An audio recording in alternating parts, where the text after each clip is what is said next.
চালের গুঁড়ো ছাড়াই বাইরে মুচমুচে এবং ভিতরে স্পঞ্জের মতো নরম এই তালফুলুরি বানানোর জন্য প্রথমেই সুজি গ্যাস কমিয়ে 1 মিনিট অনবরত নেড়ে একদমই হালকা করে ভেজে একটু ঠান্ডা করে মিক্সিতে ঢেলে ওর মধ্যে চিনি দিয়ে মিহি করে গুঁড়িয়ে নিতে হবে।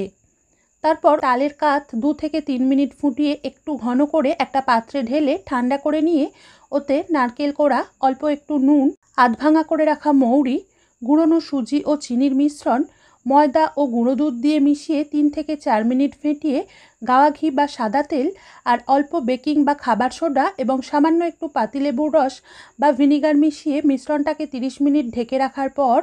অল্প শুকনো খোলায় ভেজে একটু ভেঙে রাখা চীনাবাদাম মিশিয়ে কড়াইতে সাদা তেল ভালোভাবে গরম করে গ্যাস মিডিয়ামের থেকেও কমে করে দিয়ে বড়াগুলোকে ছেড়ে কিছুক্ষণ ভাজার পর দুপিঠ হালকা ভাজা হয়ে এলে গ্যাস একটু বাড়িয়ে মিডিয়ামে বা মাঝারিতে করে দিয়ে দুপিঠ লালচে হয়ে এলে গ্যাস বাড়িয়ে হাইতে করে ঠিক 30 থেকে 40 সেকেন্ড মতো ভেজে তেল ঝরিয়ে তুলে পুরোপুরি ঠান্ডা করে নিয়ে পরিবেশন করতে হবে।